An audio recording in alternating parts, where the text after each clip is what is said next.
नाही बोलणार ना तू? तू नाहीच बोलणार विठुराया. सतत सतत माझी परीक्षा बघणार.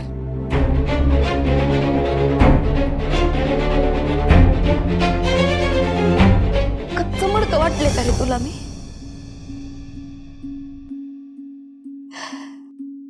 ठीक आहे, भट्टीत झोकून बघ, पण मी मागे नाही हटणार आणि तुझ्यावरची श्रद्धाही ढळू नाही देणार. मला माहिती आहे विठुराया, मी जर खरी असेल ना तर तू तुझ्या राहुटीत स्वतःहून परत येणार. तू येणार स्वतःहून. आधीच सांगते, आता मी तुला शोधायला कुठेही जाणार नाही.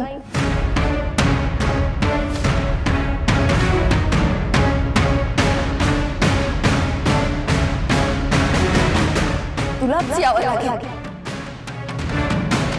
आणि तू येणार.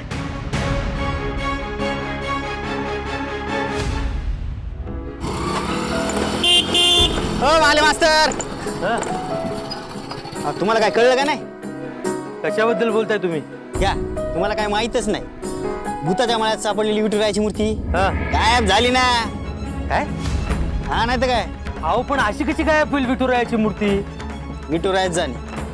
काय सांगू, भूताचा मळा आवडला नसेल देवाला. अहो काय बुडणं शेंड्याच्या गोष्टी करताय? हे बघा, बोलताना जरा विचार करून बोलत जा. विठुरायाच्या मनात होतं म्हणूनच तिथं ते अविरत झाले ना. नाही, मान्य आहे ते अवतरित झाले, पण राहिले का म्हणजे ती मूर्ती तिथंच होती ना. कोणीतरी तिथून चोरून नेली ती. आता ती का सोन्याची होती का चांदीची? आणि मला सांगा, आता दगडाची मूर्ती कोणाच्या कामात येणार आहे? आता हा विचार आपण नको का करायला? ज्या कोणी नालायक चोराने ती मूर्ती चोरली ना, त्याला गावच्या लोकांचं भलं होऊ द्यायचंच नाहीये. म्हणजे तुम्हाला म्हणायचं काय? मला म्हणायचं हेच आहे, ती जी जमीन आपल्याला मिळाली ना, ती शाळेसाठीच मिळालीये आणि तिथं शाळाच झाली पाहिजे. पण विठुराच्या मनामध्ये असायला पाहिजे ना ते. बघ नाहीतर काय, अहो भूताच्या माळावरून विठुरायाची मूर्ती गायब झाली हे मान्य करा आता तुम्ही. हे बघा अनिलराव, मूर्ती गायब व्हायचा आणि शाळेचा काहीही संबंध जोडू नका. हो गप्पा हो तुम्ही. हा अहो तिथून खुद्द विठुरायाच निघून गेलाय म्हणजे काय, त्याच्या मनातच नाही तिकडे शाळा होणं. याचा अर्थ हाच होतो ना. अशा काही अफवा पसरू नका, कळलं का? हा, उगा आपलं काही येईल ते बोलायचं. अफवा काय, अहो विठुरायाची मूर्ती चोरीला गेलीये याचा अर्थ काय होतो? हा तिकडे भूताच्या माळावर शाळा होऊ नये. अहो विठुराया नाराज आहे हिंदूवर.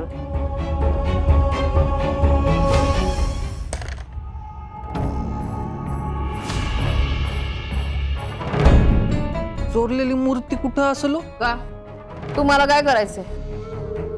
तुम्हाला काय पूजा करायची मूर्तीची का आरती ओवाळायची? नाही तसं नाही. ज्याने मूर्ती चोरली त्यानं त्याच्या कामात हलगर्जीपणा केला आणि मूर्ती सापडली तर काय होईल ना याची भीती वाटते सासूबाई. मोहितरावांवरती शंका घेताय? पण मानलं पाहिजे बरं का मोहितरावांना. एवढं मूर्ती गायब करून टाकली आणि ताकास तूर नाही लागू दिली. सासूबाई, अहो त्यांनी आपल्याला सुद्धा सांगितलं नाही.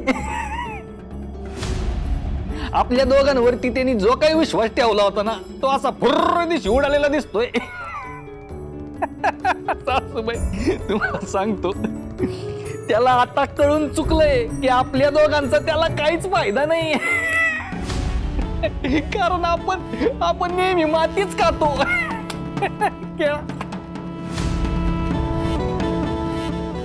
जावय बापू, याला काय म्हणतात माहितीये का? निर्लज्जपणा.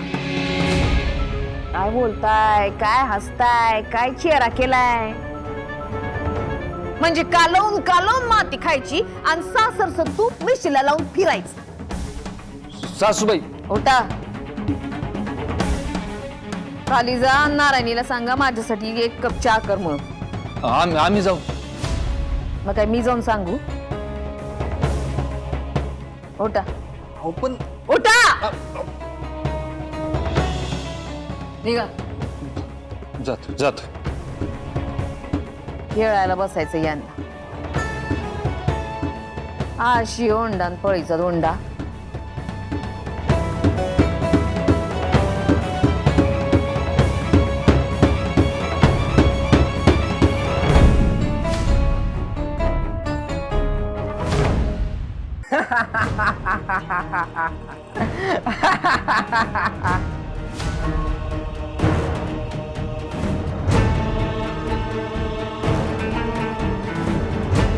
आपण आपलं काम चोख केलंय, आता तुमची बारी.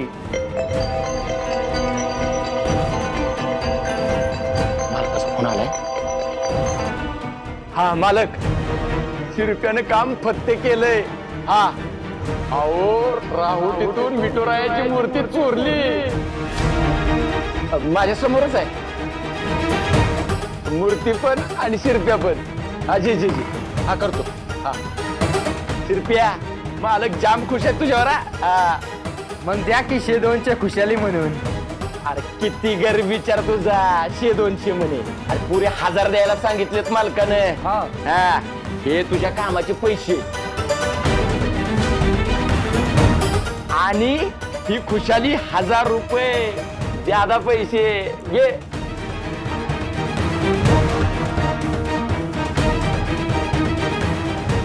ठीक आहे, मग येऊ का? अरे कुठं चालला? मूर्ती ठेवून. मग कुठे नेऊया विठूला? अरे बाबा, मालकानं मूर्ती नदीत टाकायला लावली आहे, म्हणजे गावणारच नाही.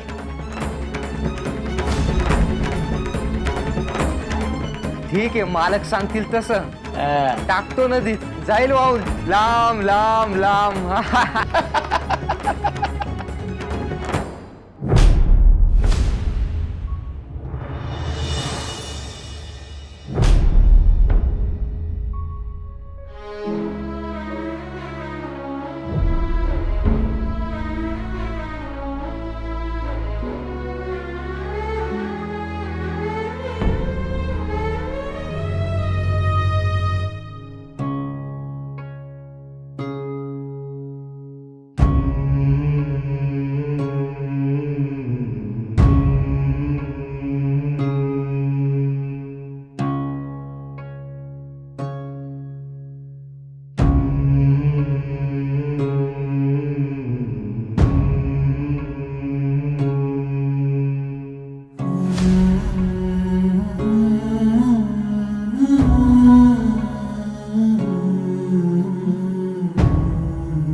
किती वाजलेत बघ.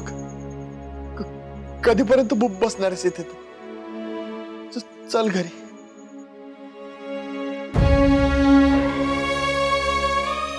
जेव्हापासून मूर्ती चोरीला गेली तू पाण्याचा घूट पण नाही घेतलायस.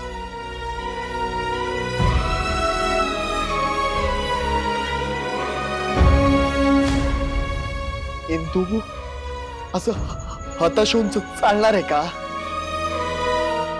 हताश नाहीये मी आदू. उलट मी ठरवलंय,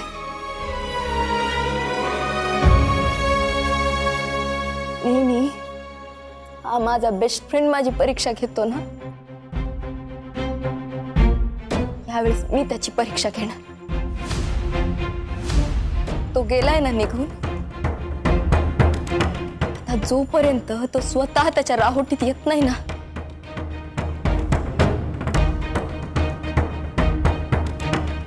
तोपर्यंत मी इथून हलणार नाही. केव्हापासून उपाशी असतो? जोपर्यंत तो परत येत नाही, अन्न काय पाणी पण नाही घेणार मी. काय बोलतेस तू हे? अगं आशाने तू माझं काही झालं तरी चालेल, पण मी माझ्या निश्चयापासून ढळणार नाही. आणि ऐकलंस का रे विठुराया? पक्क मडक आहे मी. बघशीलच तू.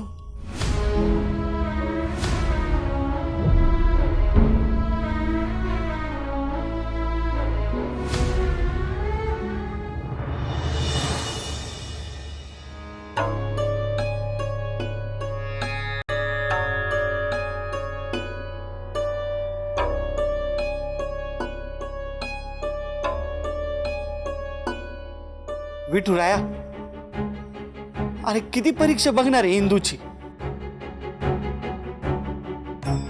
अरे काय अवस्था झाली बघ तिची. बाळंभट, आपल्या विठुरायाला सगळं काही दिसत असतं, कळत असतं. खरं सांगू का, विठुरायाला त्याच्या भक्ताची काळजी आपल्यापेक्षा जास्त आहे. पण महाराज, भूताच्या माळ्यावरच्या राहुटीतली मूर्ती चोरून काय मिळणार आहे चोराला? कोणास ठाऊक. जे घडलं ते फार चुकीचं आहे बघा. पण वाईट या गोष्टीचं वाटतंय की आपण यात काहीच करू शकत नाही. आणि त्यात ही पोरगी काहीच ऐकायला तयार नाही. अहो महाराज, काही खाल्लं पिल्लं नाही तर काय अवस्था होईल तिची? आत्ताच बघा काय अवस्था झालीये. कसं आहे ना, माझे बाबा गोविंद महाराज नेहमी म्हणायचे, विठुरायानी प्रत्येक माणसाच्या वाटची सुखदुःख ही लिहून ठेवलेली असते. प्रत्येकाला स्वतःच्या वाटचे भोग हे भोगावेच लागतात. विठुराया, इंदूचे भोग मला दे रे. बाळंभट, अहो असे दुसऱ्याच्या वाटचे कष्ट जर स्वतःकडे ओढून घेता आले असते तर काय हवं होतं आणखी? महाराज, एकदा तुम्ही समजून बघा ना तिला. तुमचं नक्की ऐकल ती. ऐकेल ना, मी सांगितलं तर खरंच ऐकेल. अगदी आत्ता इथून उठून घरी सुद्धा जाईल.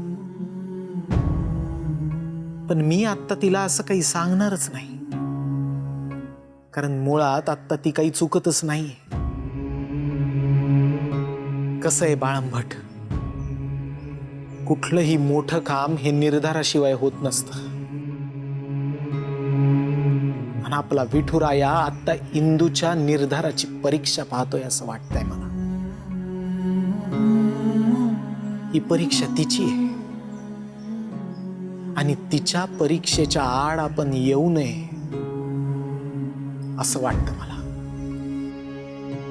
परीक्षा कायम सोन्याचीच घेतली जाते बाळंभट, कोळशाची नाही.